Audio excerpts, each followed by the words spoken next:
Hello. Yes. How's it going, Martin? Where is Wes? Where you at? More I am to the going point. to a I'm off to Paphos for a reggae festival. Oh, you really? I'm on the move. Oh, Yeah. nice. I didn't know you were going to a reggae festival. Ah, yeah, I thought you were coming too. Yeah, well, I lost my way, obviously. You're on your way though, yeah? You're just a bit late. Yeah, yeah. I'll see you there probably after the event. So the other thing as Are well. you gonna tell everyone? Are you gonna tell everyone why Wes got arrested again? yeah, I don't know. Not been able to get in touch with him. All we had was a reverse call from the cell, but yeah, Wes has been arrested for no good again. What's the truth? I think he got arrested, but I don't know. We can hear from him. But anyway, usually when he's missing, we have the best episodes. So I think today is no exception to that rule, right? Yeah, this is No going to be S amazing. equals good show. Yeah, I can't wait for this one. So let's see who's in the chat. Obviously, Mark is. Manny, what's up? Not seen you in a while. How you doing? Drop in the chat whether you're joining us live now or in the comments if you're watching this recording. This is a good one. And wherever you're joining from as well, and in whatever way, drop some questions throughout the session because the guest will obviously be able to read them afterwards as well. So yeah, this is a really good one. Shall we just get going, Martin? Let's get going. I think Yeah. Cleo is also up for it, isn't it? Look at her. She's chilling. She's got her headphones in listening. Yeah. Yeah. So this one is about brand archetypes. So it's going to be very dear to creatives, brand strategists, and kind of business marketing people that have come across this and they're not sure really how to use it and whether it's something that is a strategic tool or something that's just fluff.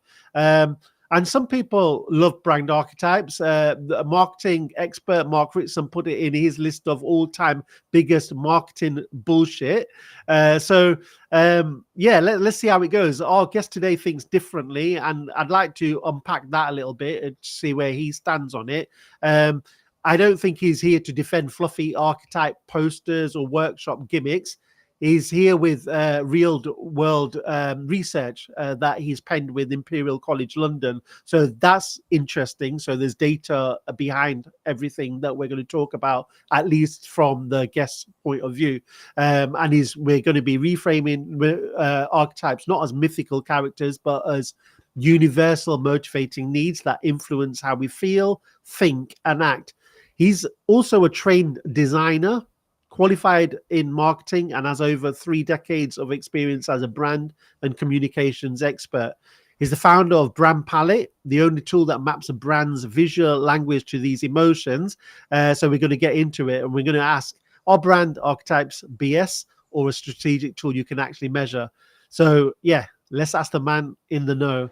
Please welcome, everyone, Richard Gillingwater. Woohoo! 3, 2, 1. Welcome, That was a bit Richard. slow because, as we said, behind the scenes, the warm up, restream have changed the dashboard. So, yeah, but we're glad to here quietly, pretending I was locked away in a cupboard. Yeah, good to have you here, Richard. Really good. Great to be here. Yeah. So tell us a little bit about your background, then, how you started before we get into what you're doing now. Sure. Well, I guess lockdown was the driver for all of this with COVID, because at the point I was a brand consultant, like many brand consultants, just working away, doing projects. I'd historically used archetypes.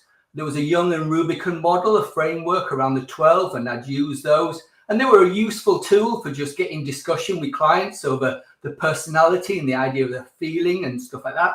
So historically, I'd use them in that context. But but equally, I knew there was a lot of negative feeling about it. I'd equally thought, well, is it a load of rubbish? Or is there any truth to this? Or what truth is there? So when lockdown came, I just started to create a little framework, a model, mapping brands, building a database, and just seeing whether patterns exist. Whether in fact, actually, there are a whole load of new ones out there. And, you know, times change. Maybe the old ones didn't exist anymore. So I was just interested what patterns existed. We started talking to Imperial, and they really liked it, and then brought some researchers in. And for now, for almost 5 years, we've been mapping brands and identifying these universal patterns. And as you were saying, Ash, this is not about a character. It's not about a personality in that sense. And it's definitely not about a brand being one. It's about brands using and mirroring in their visual language, this universal language that triggers a feeling. And we all talk about feelings in brands, you know, we every day, oh, how does it make you feel? This feel. But these feelings are about motivating needs. And this is what we've been mapping and finding. These patterns, these universal patterns, beyond your visual assets, you know, so it's not about we use orange and green and this font. Every brand taps into this universal language. Yeah. You mentioned obviously Imperial College there, and for those not in the know, what is Imperial College and why were they interested in the work? Yeah, so this was the business school. Yeah. I contacted two, and these were the guys that responded first, and they were really interested in this, the idea of archetypes, but we were looking at the fact that organizations use a blend, a palette of these, and it's not just a single one, and it's not this character, but it's a motivating need. So they were interested in doing that, and we published some research around all of that. And so what they were really keen was the fact that I was building a database. And you know, like we all just go, oh, we can pull an example like Harley Davidson, as if it's like in the back of our mind, oh, they're the rebel archetype, as if it's some sort of like quick, simple thing to talk about. But when you actually map a brand, they contain lots of different feeling tones. Yes, there's quite a lot of rebel aspect in it, the motivating feeling of being rebellious, defiant. But actually, they bring in a whole blend of other things as well. So we actually started to build a database to evidence these patterns, but really importantly, how brands use them, how they use them to tell a story through a visual language. That's why it's called a visual language, because actually it can communicate a narrative through a blend of needs. Yeah, and that's the great thing. I suppose that's a good thing for strategists, marketers, and designers, in that things don't have to be the same. And as obviously designers and creatives, we want to make sure things are different to stand out and feel different as well. So it's almost like using these different ingredients to shape a brand. Is that right? Is that what I'm hearing from you? Yeah. So it starts with, what are the needs of consumers? What are the consumers' needs? And we all go, oh, they want this. And what we know from behavioral science is that what motivates human behavior is always a blend of needs. So like you buy a car because you want to look good, or you go fast, or because you can carry the family around. Yeah, there's lots of different needs. And so what happens is brands communicate all these needs. But if your need is just for speed, you focus on that, and the brand becomes associated with that because that's what you're looking for. Yeah, you know, you've just bought a pink car and you see lots of pink cars all of a sudden because it's top of your mind. And so this is what brands do. They create this palette. I was talking to an agency and they said, British Airways, they're the Explorer brand. And then I talked to another agency and they'd say, British Airways, no, they're the Sovereign brand. And he was like, no, this is rubbish, guys. This is why Mark's saying archetypes are bullshit, because you can make them mean anything that you want them to mean if you just see them as a single entity. But like music is made from notes, design, a brand's visual look and feel is made from notes, these universal language of feelings that you then blend together. So if you want to tell a story about exploration, but being part of a family, by being part of a global community, but at the same time be innovative. You'll blend different things at different times. But what the research is really showing is when you do not use the right look and feel for the narrative. So you get misalignment between what you're saying and the feeling you're trying to create. So a lot of brands, for example, will use the idea of we help you transform to meet the next whatever, right? But if you don't feel it, if you don't feel it through the visual language, the idea of transformation, the need for transformation, then it doesn't work and you don't become authentic. So a lot of the time, it's what we're doing is mapping to understand, are they using the correct ones? Yeah. So for recently, WPP, their whole brand was about we transform through creativity. But then there was a whole load of other agencies that were saying exactly the same thing. So we find that there's what's called a sector narrative. So like if you're in the champagne industry or the car industry or the creative industry, there's a narrative that you almost have to say to be part of that. But then there's other narratives. We're friendly, fun people. We do quirky stuff. We have a laugh that you want to add into it. So you create this palette of narratives and you create a palette of needs through your visual language to express that. So brands are never one feeling. Absolutely. I've never come across any brand that communicates a single feeling. And what they then do is change it on the website, which is predominantly about finding information and solutions. They'll have lots of feelings in that. But if they do a campaign, and we've seen loads of campaigns with AI recently that are really wacky out there, like weird stuff. And that's a whole different set of feelings because they're communicating in a different channel, in a different medium, in a different concept. So brands are blending this. They're having to create more content across multiple channels.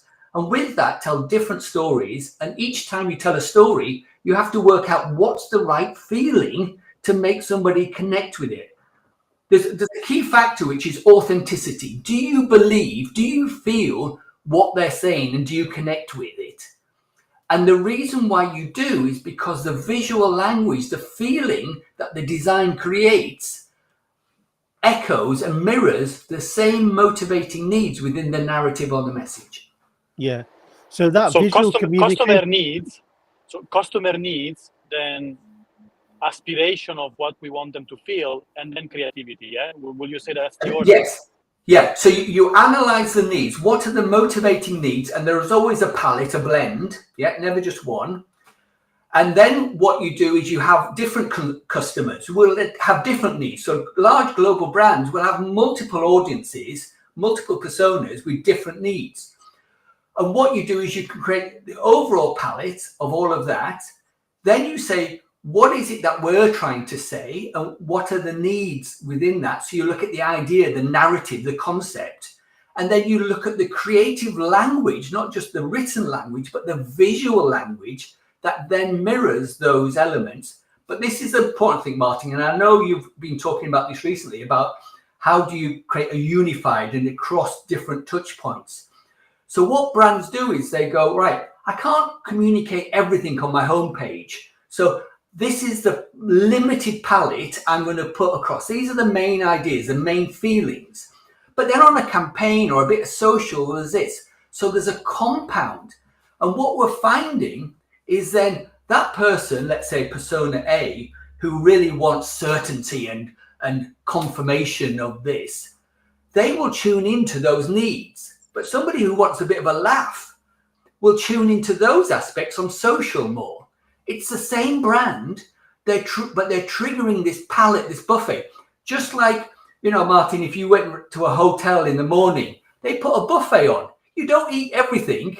You go, oh, today I fancy this. Oh, I fancy a bit of that. That's exactly what brands do. They create this palette, right?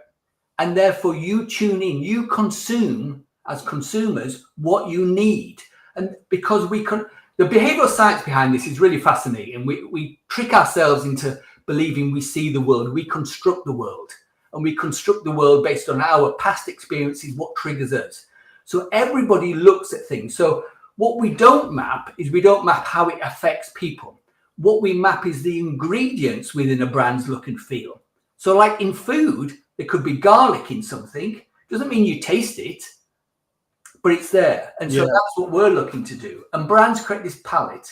That's a good analogy. It really revolutionizes this idea of brand consistency. Yes, there's consistency, but in a really fluid, creative, imaginative way.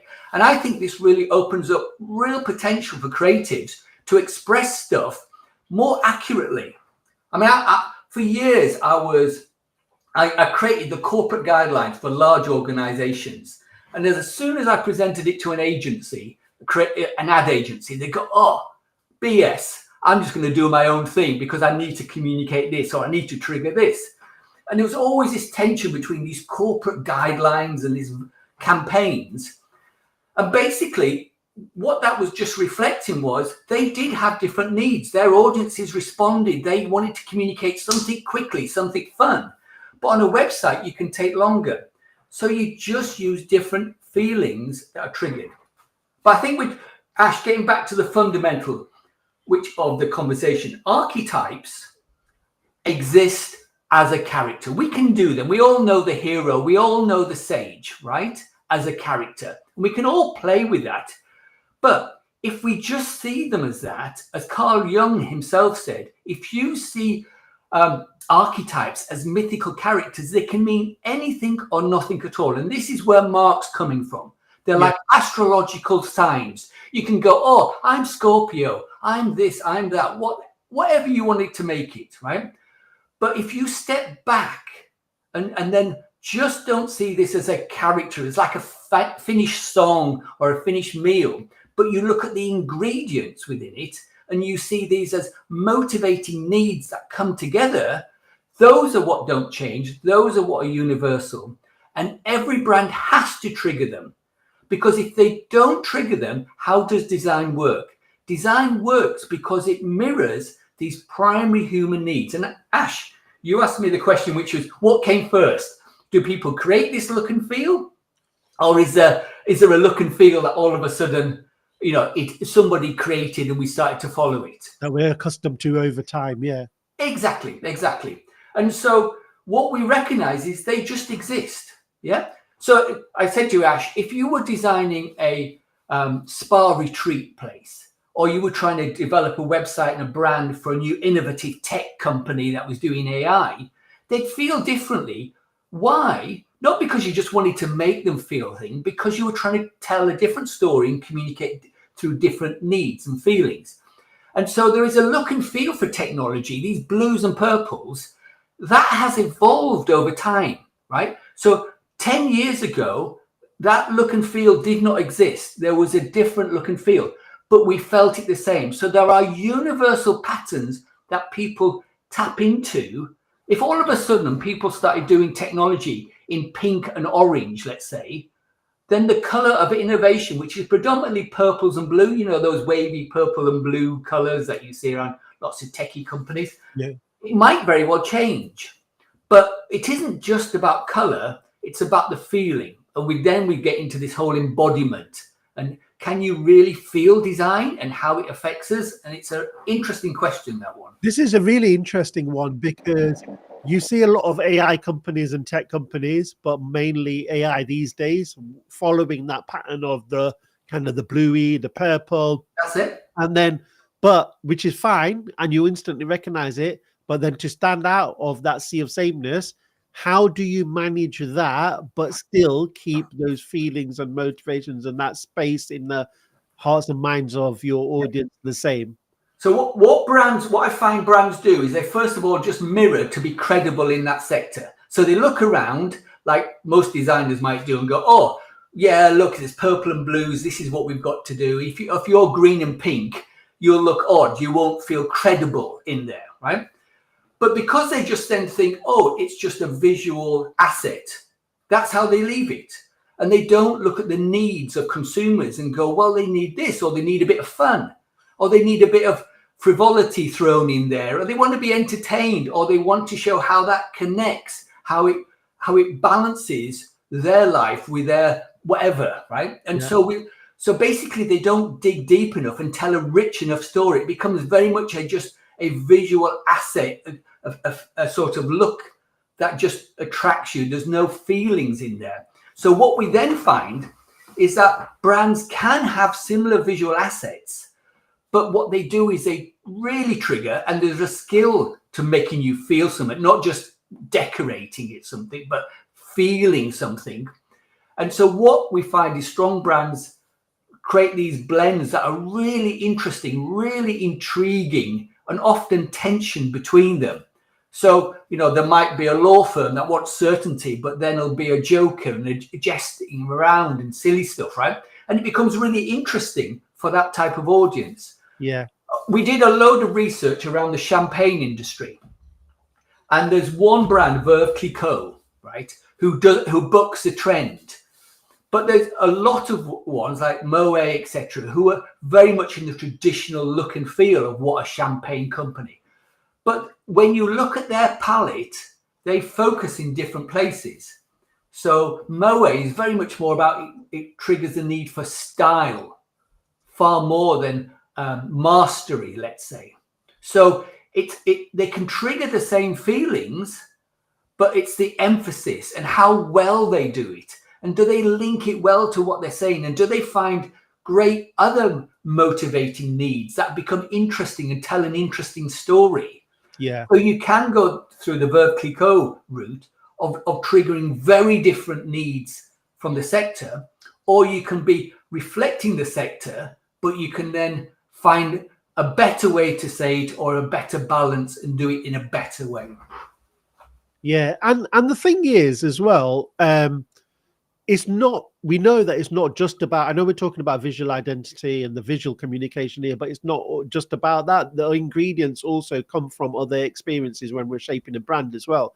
So I just thought of an example, and it's one everyone knows as well, is Liquid Death, right? So they came into a space and industry and they booked the trend of the palettes with kind of the light blues and the pinks and the kind of translucent grays and all of those as water company, and they came with something else which obviously looked like a craft beer can, but they had these other ingredients as well. They had a different story. They were appealing to different motivations within their audience, and visually obviously they stood out different. So I guess that's an example. Can you think of any other examples that have kind of two actually? Can you think of an example that have maybe booked a trend, maybe ones that you've worked with that have done something different and how you went about it?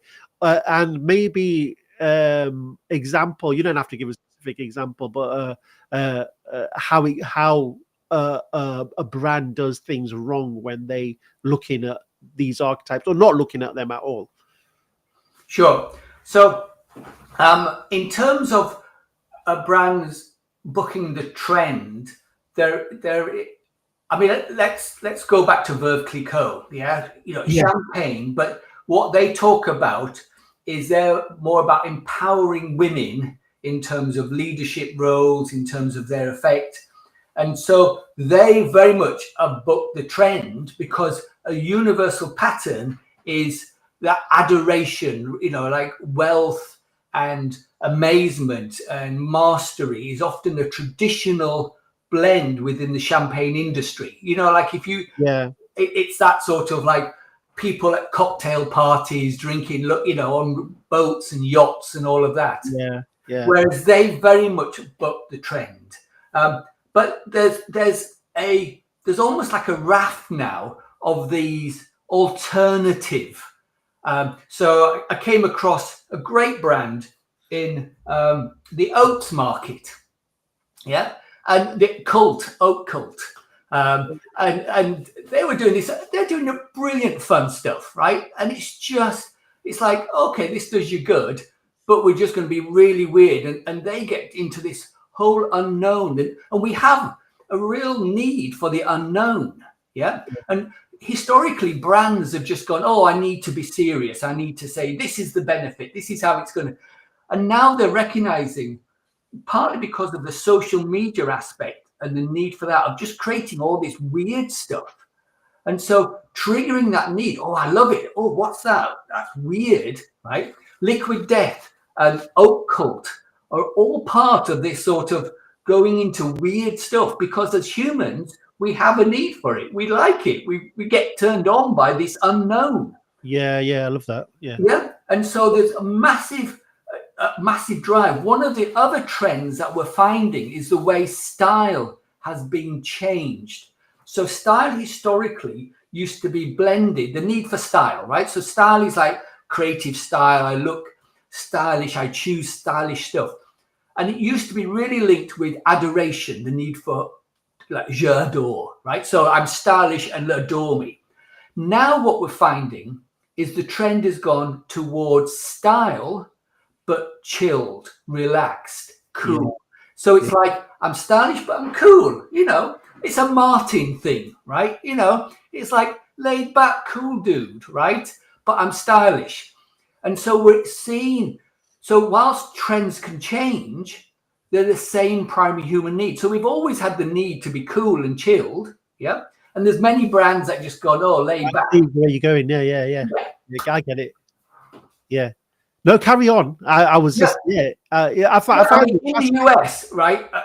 Remind me, there's the brand that has the little lizard character. Oh, what's his name? That little chilled character. Anyway, I can't remember it. Yes. Which brand are you meaning? It's the sort of, there's was it a financial services one that has the little green? I'm gonna just Google it while we're. It's an insurance company. Yeah, I think. like that. I know what you mean. Yeah. I know people are probably writing in now onto the chat sort of stuff. I should remember this stuff. Anyway, but what was interesting, they used the whole chilled, right? So that was a need, but they didn't link it with style. They linked it with frivolity, right? Yeah. So what you do is you take these raw components. We've identified 60 primary human needs, right? That actually a visual language triggers. And in 5 years, the look and feel creatives will develop other elements that create what does chilled feel like. But that need for being chilled will still exist in 60 years time, right? 20 years. Gecko, well done, mate. Cool. Yeah. So with that, the Gecko campaigns, he was always chilled, right? He was like just bopping around, doing his thing, right? And it's the same thing. And we now see that in beer adverts. So there's lots of the beer adverts where you're either sitting on there as a walrus and you're just traveling on your boat, or you're sitting on the boat and there's a load of dogs just chilled and just bobbing along, right?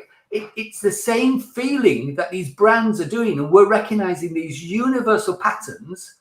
So whether it's a walrus on a nice boat, just chilling off and disappearing into the sunset, or whether it's a bloke drinking a pint of beer, and a stylish thing going down the Seine, it's that chilled feeling, right? And we have a need for that chilled.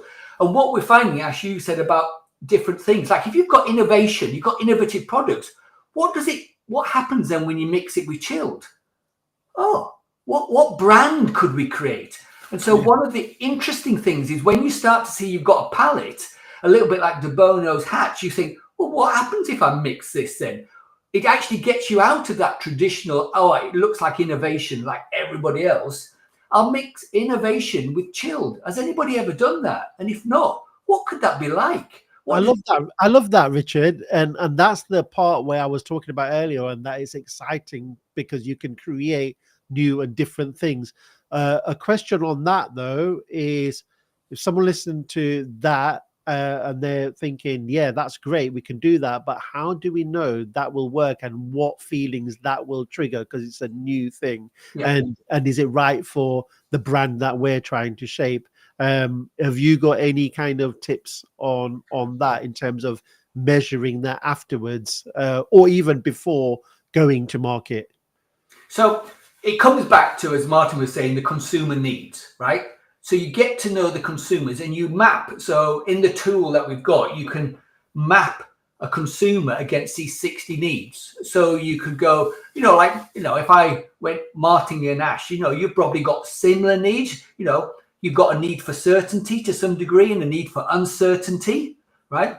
And you might dominate with uncertainty. And so you might have a need for growth or contribution to life or heroic values or whatever, right? So you map your different persona groups. And what you then do is you then present and work out, how do I communicate all those needs through different narratives? Because what we're finding then is consumers just tune in. They'll just ignore a post that doesn't resonate with their needs, and it just won't register, and they'll tune into the next one, or they'll find it, or some sort of logarithm that'll start to then draw in similar things for them and all that sort of stuff. So what we're finding is that brands will create this palette, and that's where the uniqueness comes in and the appropriateness, because you can then meet consumers with very different needs through the same brand even. Yeah. That becomes a fascinating concept, because I was certainly brought up brand strategy thing about what's your proposition, what's your personality, what's your unique, all of that rubbish now, because brands don't have a single proposition. One minute they want to recruit people and say, well, they're an amazing, fun place to work. You'll fit in, you'll have a laugh. Next minute they're saying, we've got an amazing new product. Next, we're saving the planet, right? They're saying so much stuff, right? And brands have to be really far more fluid, but they have to find the right visual language. So we're finding those days sticking to a constant look and feel are just dying. Brands are. Should the differences you talk about there, should they be contained in maybe different creative campaigns, for example? Exactly, very different ones. So like McDonald's, right? We looked at McDonald's, and overall, their primary, when we look at all the stuff that we can, and we can't map everything, but a lot of we can. So a lot of it, the overall need is imagination, interestingly enough. I wouldn't have ever thought that, but it's imagination, ideas, right? But compatibility, delight, laughter, frivolity, right? So one campaign, they might actually mix amazement, magical moments with father and mother as like, oh, this is with delight. So they'll mix magical moments of narrative, storytelling, authenticity, companion. Next thing they'll do is about two elderly couples growing old together, and that sort of narrative. And next they'll be talking about being safe, taking your kids in the car and, putting their seat belts on. And next they'll be going, here's this hamburger with a rugged fisherman going, it'll feed the fish. It's like, whoa. When you look at it, they could be easily different brands. Yeah. But when you start to see the pattern, they often bring things in that are universal, right? Yeah. But Richard, when it's too many though, because I think there is a high risk here to become like carnival. Being a bit of everything and a bit of nothing. Absolutely. So imagine you got 60 as a palette to choose from. What we find, generally speaking, is there is 3 or 4 primary ones, right, that define the overall context that you refer to, right? And that then tells an overall, you might say a brand narrative. Our brand narrative is we help you on a journey of transformation. So of that, you might get compatibility, the need for exploration, the need for certainty. And those 3 might come through. But one minute they're then saying, we've got great people. So the ambassador, the feeling of status might come through. And that might just appear occasionally on the odd website. And then they might want a bit of frivolity and laughter because they're doing social, but they'll bring that in. So sometimes it'll just appear and disappear just because they literally had to stick some faces of some employees on a website, and it triggered a different need to certainty. Yeah, it just does, right? Or they package something up. So generally speaking, we find that it's round about 3-4. And from a science point of view, that's equally interesting because we know that this thing called neural clouds, and basically you can take about 3 or 4 concepts and keep them in your mind. So it sort of connects to that theory. But we will find, let's say like McDonald's will trigger something like 50 of the 60. At some point, somewhere along the journey, literally 50 of the 60 opportunities are filled. But the dominating areas for McDonald's is 6, I think, off the top of my head. 1, 2, 3, 4. Yeah, about 5 or 6. But then you could break it down to the primary one, which we see in food all the time, is compatibility. And if you think about it, ham and eggs, yeah, we have this and this. We bring it together. We bring families together. They're always talking about the need for compatibility. Yeah. Look at this with this, you know, how you've got a need to be hungry. We've got the solution. Yeah. It's that your need is compatible to our things. So a lot of fast food companies will use, and you know, Coca-Cola the same. Compatibility, the need for compatibility is a massive need. If you think about it, it's like, oh, why would I not want a brand that was compatible with my needs or showed things together? So when like a designer goes, oh, I'm going to show this object in a lovely setting, that's showing its compatibility. It's creating that sense that it fits. And so this is a feeling. What we're finding though, when we work with designers, is one of the barriers to this is people are in their heads far too much and not aware of that design is an embodied experience. Design works because it changes how we feel. And if we are like academics are stuck in our heads, and this is interesting for us all, you know, we're on our phones, we're thinking this, we're thinking that. A lot of us, me personally, were from a time when there was no phones, when we created a lot more through the feeling of stuff, and we weren't just visually looking at stuff. And I think what this exercise and the process that we've done has reinforced is that need to become embodied again, to see creativity as an embodied process. Loads of research has been done about the connection with movement, feeling, and creativity and expression, and how they're linked. So like if you want to tell a story of transformation and design something that talks about transformation, you can't just cognitively think it, oh, transformation, it means something that evolves like a concept in the head. You have to feel, what does transformation feel like? And what that does is it accesses our subconscious mind and draws up creative answers from the subconscious. And we do that unconsciously, but that's the creative process. And so one of the add-ons that this research has done, which I never thought it would do, is it goes back to what is creativity and why is somebody more creative than another person? It's their ability to feel, embody feelings, and to then be able to express feelings. Why I would employ a good creative is because they can manifest a feeling, a narrative. So I feel it, I look at it, I go, wow, I feel it. A poor piece of design, I just don't feel it. It's decorative, it might look nice, but I don't feel it. And great designers intuitively do that. What we're now able to do is evidence why and understand and pull back some of the stuff behind it. Yeah, that's an interesting one, and it's a very difficult one, and which is why we need real, true, empathetic, I guess, designers on our team when we're trying to articulate this message and communication visually. How would you?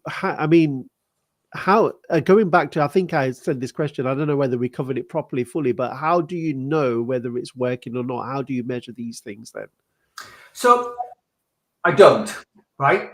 Is the absolute crude answer, because we don't look at final consumers, because we know, and this is a really interesting one, we've seen it with ads, which is you, Ash, could look at an advert on one day. The next day, you look at the same advert and you will pick on different feelings and different needs within it. Yes. Yeah. Because you change, your world changes, your needs, how you're feeling. If you wake up happy, right? So I'm not interested in whether or not you picked on it that day or not, or somebody else, right? We could do vast research if we wanted to do. what I'm interested in is understanding the ingredients within it, in design. And that's what we look to evidence. Because if we know we've got the right ingredients, we know the likelihood of triggering that and aligning that is the right way. Yeah. I want to take a little bit of a step back in terms of the actual research that you did with Imperial College. Yes. Firstly, how long did this research take you? Yeah. So basically, it was getting on for 3 years. Wow. Wow. It took you 3 years to actually then to. Yeah, because if you imagine, we started looking for patterns. We didn't know. We didn't go there going, oh, we know what courage feels like, and we're going to find an example and stick it in QED, right? We simply mapped and went, right, we're going to take every brand. And there's some naff brands out there. There's some really, they just mix it up. You don't feel anything. It's all over the place. How many did you look at? Sorry to interrupt. How many did we've gone over 3,500 now, all mapped by hand. Oh, and you're continuously doing the work. Yeah, we're continuously learning and it's evolving. So when we first started, let's say we'd mapped 300 brands and it took us 2 months to do that, 2 or 3 months, right? Once we then got up to 500 brands and we were going, oh, that's changing, we're recalibrating, we're learning these patterns, it would then take us 3 months. The last time we went through the whole deck, it took a year to go back through everything against the patterns. So we're looking, so the database enables us to see these universal patterns, because once you see things together, it's like jigsaw pieces. You know, once you put all the greens together and there's a pink one, the pink one stands out. Yeah. And that's what we've been looking for. Richard, have you noticed social political situation that influence what brand decides to do? Let's say you've been doing this for 3 years, right? Has that anything changes, you know, right after post-COVID to then another economical crisis to then the war situation that we have now? Have you noticed anything of that happening? Yeah. So historically, what we found, there's a whole concept between tension in narratives. Yeah. So the tension between where you are and where you want to be, and that often aligns to this idea of opposing needs. And what we did was we framed this with opposing needs on opposite sides of the map, right? What we're finding now is they're becoming more extreme. So basically, brands are using far more extreme narratives. They're blending more extreme, whereas historically, brands would have been very much in one area. So let's say, for instance, the idea of wisdom, sage, certainty, knowledge, solutions, mastery is in one area. Brands would have gone, well, that's our thing. Yeah, we're very knowledgeable, we're experts in our field, and they would have done that. Now we're going, we're experts in the field, but we're just going to blow somebody's head off because we know that works really well on social media. And we'll have a laugh interesting. About it. Yeah. And we know in social media, the algorithms for all of that stuff is looking for more extremes. And it's like it's fueling it. Brands are producing more extreme content and extreme, not just in terms of like people doing stuff, you know. I mean, on LinkedIn, we've seen some great AI ads and they're pretty extreme stuff going on there, you know, crazy stuff.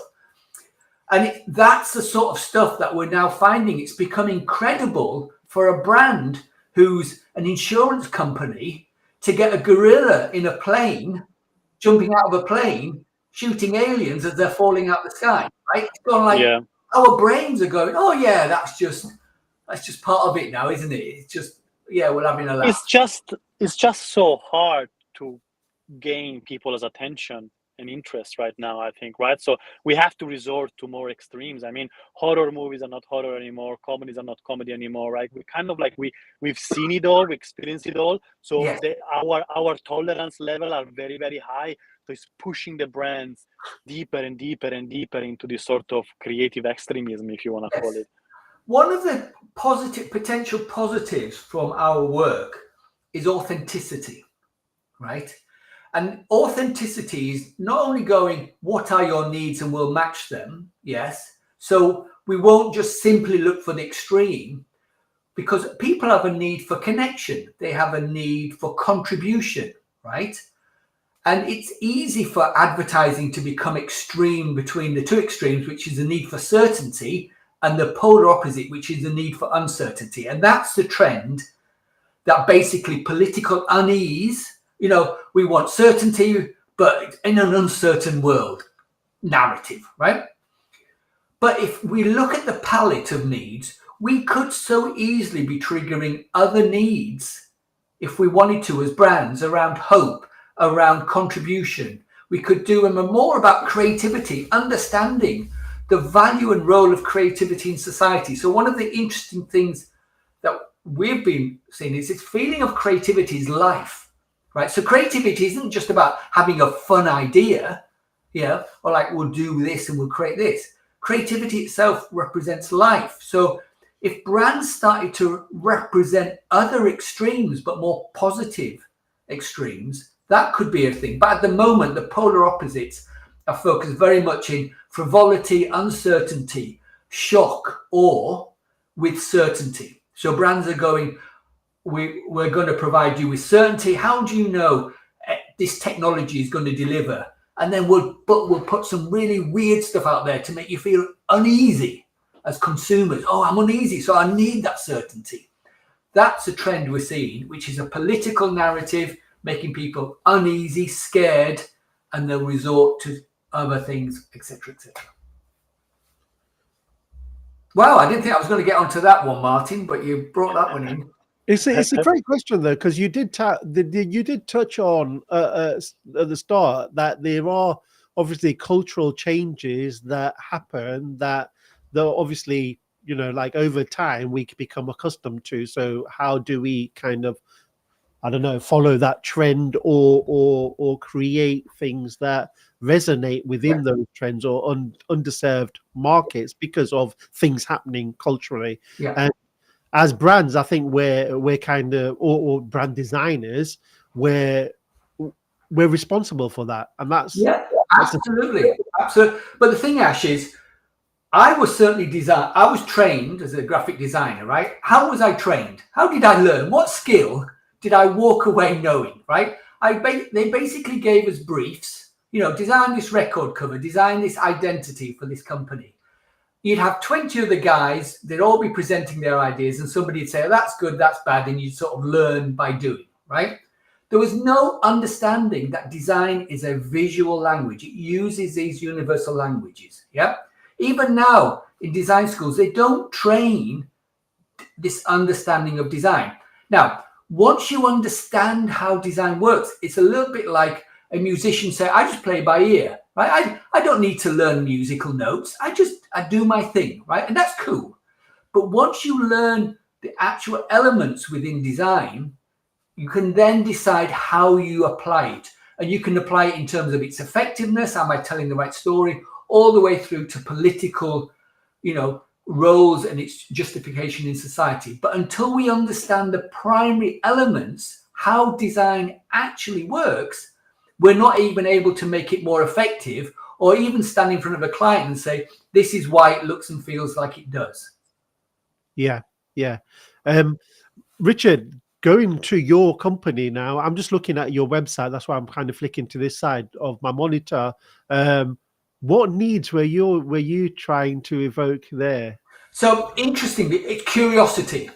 So there is an archetype called the designer, right? But really the need is for curiosity. So what is it when you just mix lots of different shapes and colors together? It's because you're curious, right? And it's a trait that lots of designers have. They go, oh, what happens if I mix this font with this and play with this?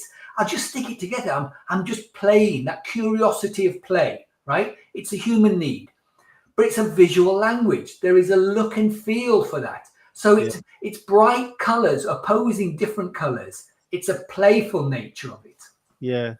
I love the design, and there's a sense of excitement about it as well, because that curiosity with excitement obviously speak to that audience that want to learn more. And you know what? This is quite apt a question. Where can we find more, or at least a list of these 60 needs to help us think deeper? So we've got a curious brand designer, creative strategist here, I believe Miroslav is.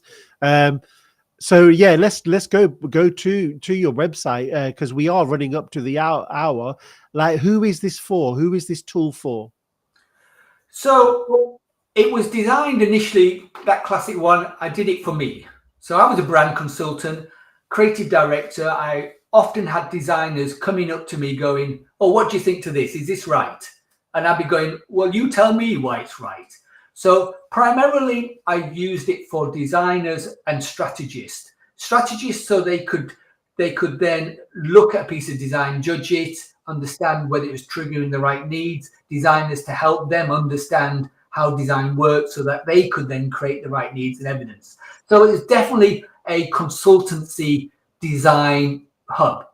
But as we've gone through this, I've realized that education, we've gone to different universities. It's a research tool. It's an understanding of how design is culturally working.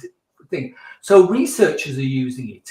Marketeers are using it because they often sit in that sort of strange bridge between their chief exec not knowing about design and being presented with 2 or 3 versions and going, well, I'm not sure, but I need to make a decision. How can you help me evidence the value and the purpose of one design over another? And so marketeers are finding it very useful to just not get into just vague words around, oh, I want the idea of joy, but what does joy look like? And the designer going, it looks like this. Now we can evidence what joy feels like, not in terms of it just looks like this, but feels. So marketeers, educators, designers, strategists. Yeah, and these feelings as well, how do they turn into action? Does this tool help, or is it to be used with other things? So it's a training tool fundamentally. So you can map brands, you can map your own brands against the 60, you're able to do that. You can map personas and stuff. But fundamentally, it makes you go, what does compatibility feel like? Right? And it gives you answers, and it shows you brands that are dominant in this. It shows you images. There's a whole database, thousands of images, thousands of brands there. But it's really for you to go, I get what compatibility feels like. So if you're creating something, you once you can embody that feeling, you're more likely to be able to express it. And then you can go, so what does frivolity feel like? And it's like, oh, I see that, right? Or what does the unknown feel like? And what's next to it? What could I then be triggering next to it? And what interesting blends? So until you learn it, it's a little bit like, I say to people, if you went into the wood and you were trying to identify bird songs, you wouldn't know unless you knew what a cuckoo sounded like to hear it, right? Yeah. And so what we're doing is you're training people on these 60 primary human needs. What do they feel like, so that they can both express them, but map them and identify them? Yeah, brilliant. It's fascinating work that you've done and you're continuously doing. So thank you for that. And we're moving to the hour, so we're going to flip this a little bit. And this is what Wes loves doing. So we've got to keep with tradition. What do you do outside of work? What do you like to get up to? So interestingly, I've just got into pastel painting again.